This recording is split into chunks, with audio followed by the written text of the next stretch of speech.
a suit and tie and get your hair cut way up high. Get yourself a lawyer, son. You're gonna need a real good one.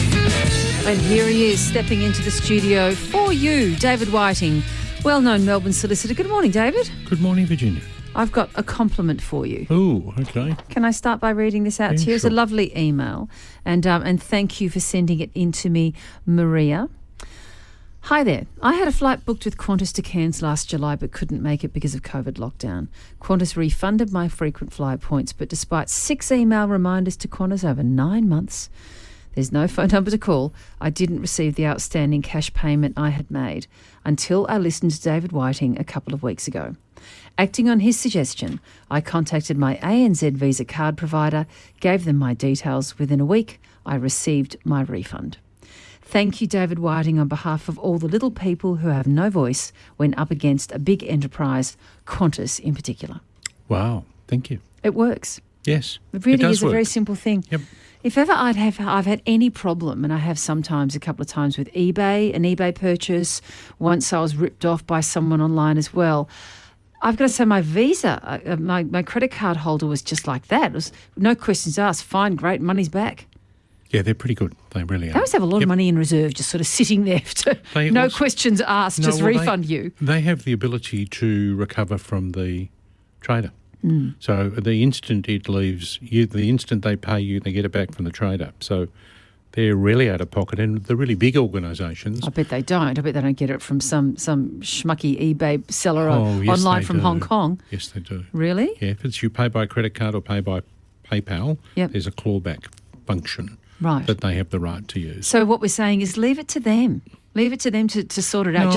Make the call, I'm saying, to your, if you paid by credit card, call them and they can do the heavy lifting for you. If you want to. I think the better offer is to go to the trader and say, and give them a time frame. And if they don't deliver the time frame, then go to the credit card. Sorry, I don't have the time to do that, David. Okay, well, you're incredibly busy. I don't have the time frame to offer the time frame. Okay, all right, not a problem.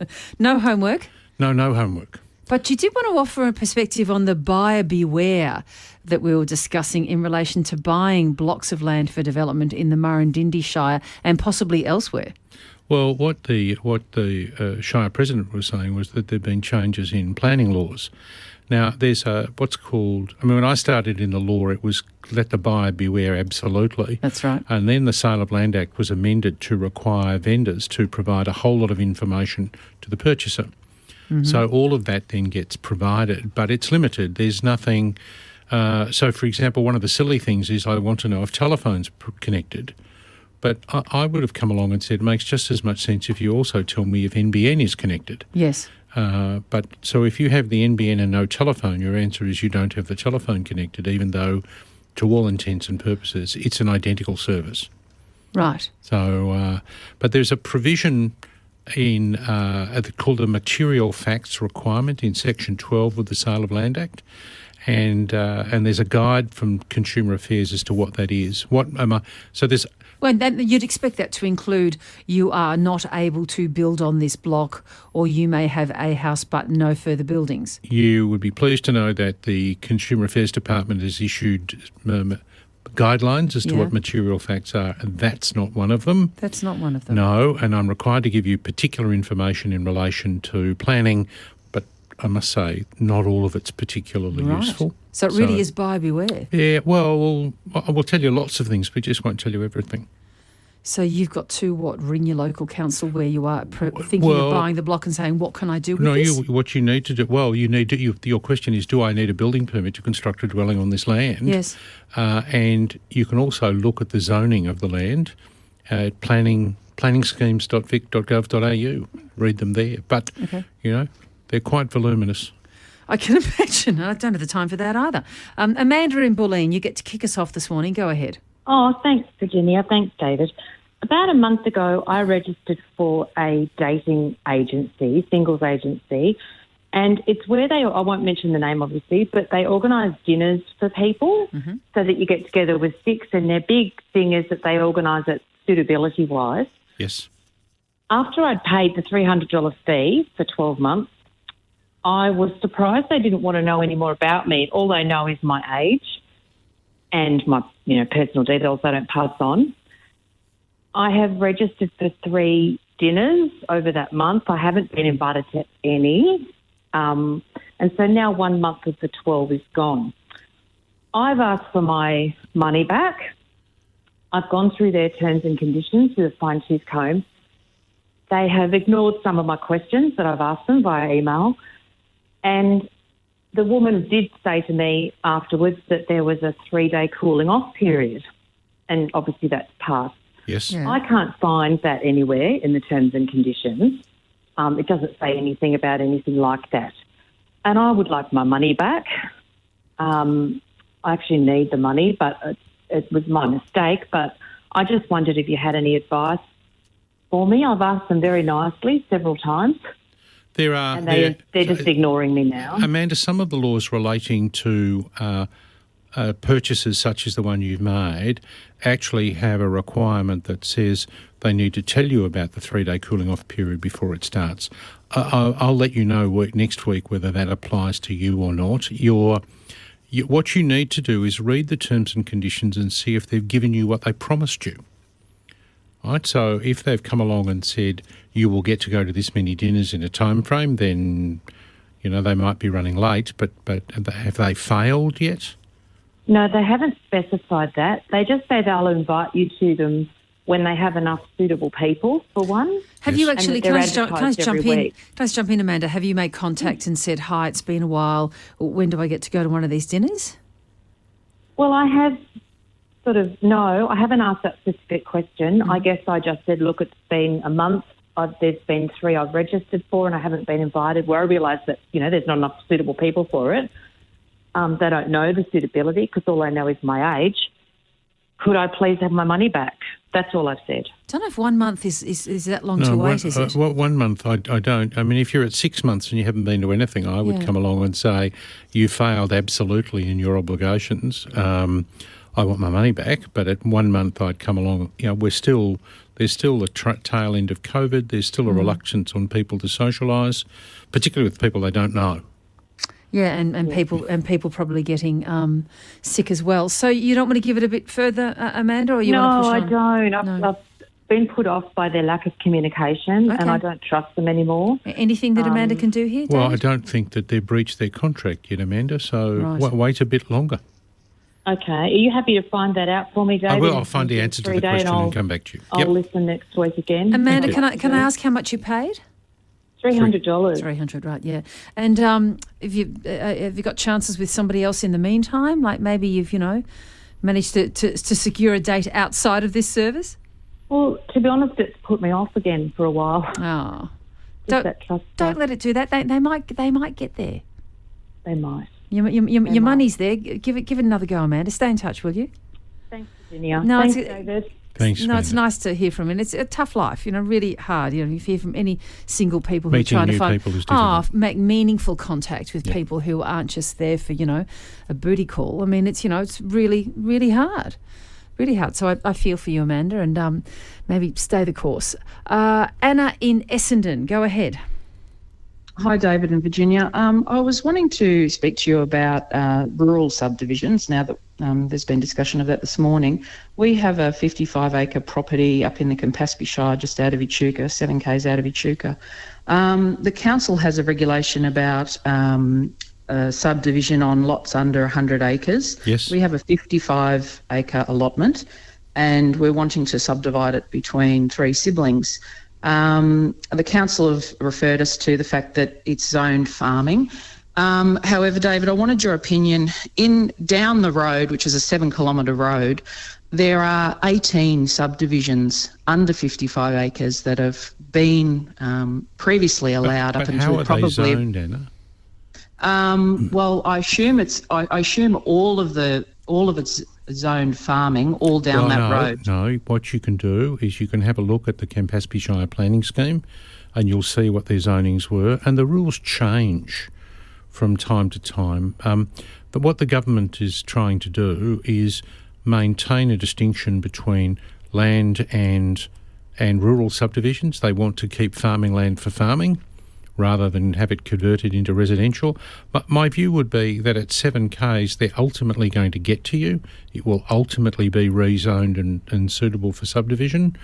And what you're really doing is you really want to move from farming to rural living.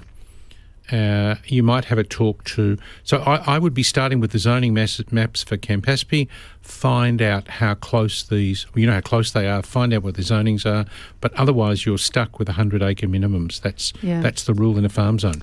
And sorry, we can't be of more help there. Mary in Edithvale, go ahead. Oh, hi. Thanks for taking my call. I have 18 months ago, we lost a family member, my son-in-law, from a car accident. He had a heart attack. He was 52 and died, but hit a power pole. Yep. And now the power pole company are sending 3 emails a day to my daughter demanding the money. She was left financially not comfortable. Yep. And has 3 teenage children with special needs, and she's traumatised. Yes. So I'm just trying to get some advice. She rang me last night on how to handle it. I think that's outrageous. Mary, your daughter has no responsibility to the power company. The only person who might have a responsibility to the power company is your late son-in-law. Yes. So it works if you run into a power pole, there is an assumption that you have been negligent in driving your motor vehicle. Yes. Right? If he had a heart attack, lost control of the motor vehicle, then there is no negligence involved by him. It's like there are a couple of cases of people who got stung in the eye by a bee, unable to see, lost control, hit something.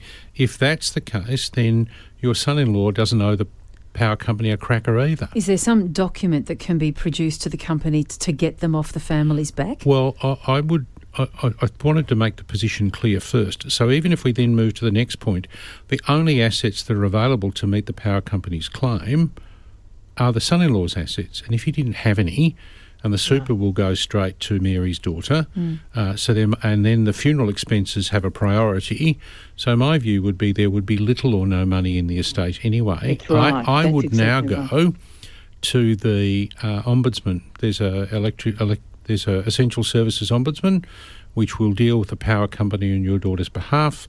I would give them a copy of your son-in-law's death certificate. I would explain the position, and I would say you're being hounded. There is also there's also a code of conduct for debt recovery people, and I can tell you that it wouldn't run to 3 emails a day. So Essential Services Ombudsman, copy of the death certificate, say that when he died he had no assets from which any judgment could be satisfied, go away. We know exactly what happened because one of the teenage boys was a passenger in the car and so witnessed his dad slumping over the wheel and the whole sort of incident. Then that's the end of the discussion, Mary. So it's been trauma. Totally. Thank you. You can see I'm getting upset. Oh no, of course you are, Mary. I mean, I echo David's observation there. What an appalling way for them to treat you. It is, because she's just starting to, but get to be fair some, to them, they might not know yet, Virginia. Yeah, well, they that's may true. not They have may enough not know. information. But I would be going back and saying he has no assets. He wasn't negligent because he had a heart attack. It was not his fault. Yes, and therefore you can't recover from him. And now Essential Services Ombudsman. I really hope that helps, Mary. He was tested for drugs, and there was nothing like that. No. Nothing. Mary, you're covered. You're covered. Listen, good luck, and thank you for sharing the story with us. It can't have been easy. Thank you. Thanks so much there. So family really going through hell. I've got a lot of comments coming in here this morning. Someone's asking me, David, what a booty call is. Well, you should tell them then, should you not? Why don't you tell them? I don't know. They could do it in such nice legalese. I bet you could. Horizontal line dancing. Yep. Oh, look it up, people. Come on. And if you've got a young person, just ask them and just watch them roll their eyes at you. It'll be worth it. The question is, where do you get a booty call and see what response you get Stop then? it. Yep. Really have to watch my language on this show, don't I? I have a male friend who used the same going to dinner meet-up dating thing as Yes. our first caller. He ended up not having to pay and being invited to all of the dinners as they're struggling to get men to go. So maybe they've just got a surfeit of women who have signed up, and so our caller's not been invited yet because they can't, get the numbers right. But as we said, I think a month is still not too outrageous a period of time to be asked, is it, post-COVID? My real concern is they're not really asking a great deal of information. No, but that's true. Yeah. How do I match you with someone? Oh, you're breathing and you're female and your age. No, that doesn't work, really. You're playing fast and loose this morning, David. Sean in Torquay you says... set the tone. Yeah, Yep. Guilty as charged. Sean in Torquay says, Virginia, you saying booty call has just absolutely made my day. Well, Sean, you are my kind of people and clearly easily pleased as I am too. They'll move you tonight, don't you? Yep. Stop it. Brian in Sassafras. Go right ahead, Brian. Good morning. Good morning, Virginia and David. Look, we have a rental property that we're renting out to our daughter, and she is residing there with her de facto. My question is, do we need to take some sort of legal or documentation in place so that he doesn't have any claims if she purchases the property from us, A, when she's renting from us, and B, if she purchases it from us? Well, do you have a formal lease agreement, Brian? I do with my daughter, yes. Okay, then that's okay. So you've got a formal lease agreement. He has no claim. If you were to give the property to your daughter, there would be no claim. If she was to buy the property and you were to finance it, there would be no claim. His claim arises. His claim will arise when they're 2 years together, and it will only be on the basis of his contribution, not simply the fact that they're together. All right, and so if she rents it to him or his part of it and has rental receipts, then that would suffice? I'm looking at it from your point of view. If you have a lease agreement and you have evidence of the receipt of rent payments, neither of them can claim an ownership interest in the property as a consequence. Okay. All right, and that applies for your daughter as well. So the de facto partner gets no interest simply because he is assisting in the payment of rent for a property from his partner's father.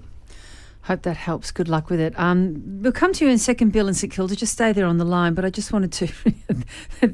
We've turned into a dating service this morning, David. That's always going to happen. Virginia, I didn't hear where Amanda was from or her age, but if a single 52-year-old male 774 listener in Geelong is close to her category, Greg would like to go on a date.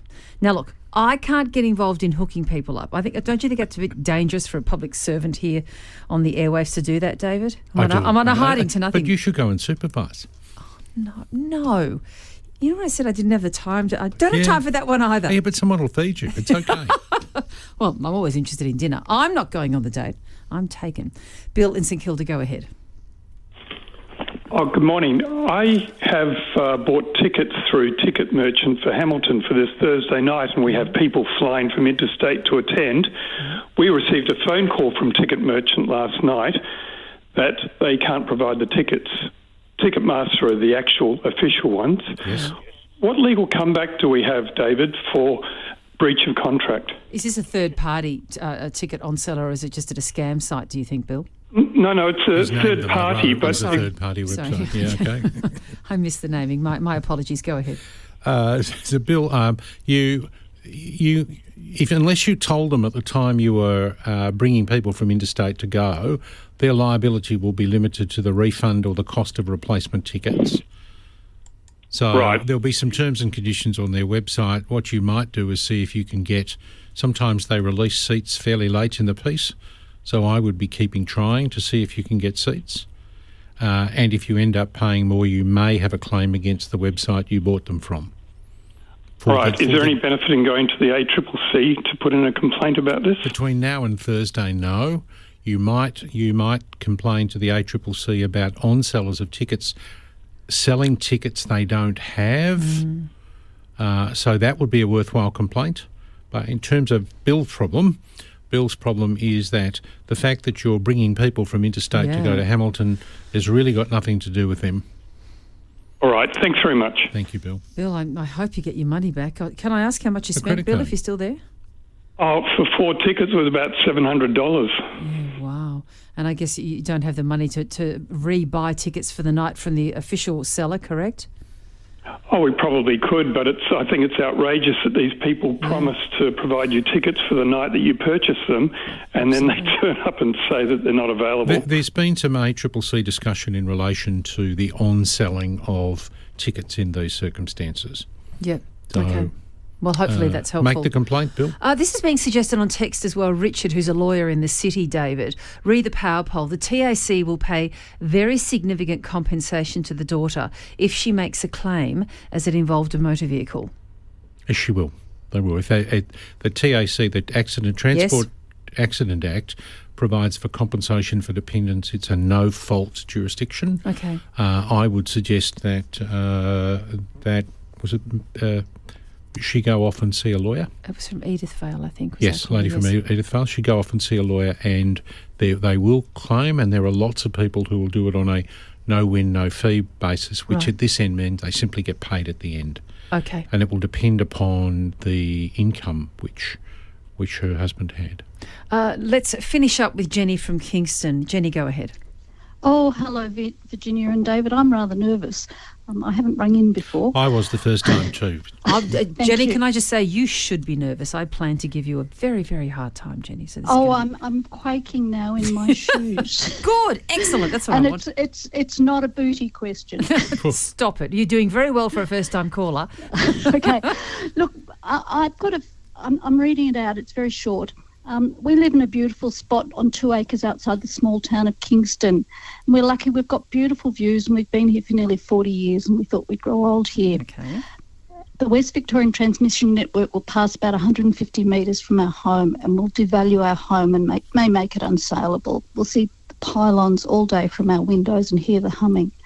We've been told by the power company we're not eligible for any compensation and have no rights in this area.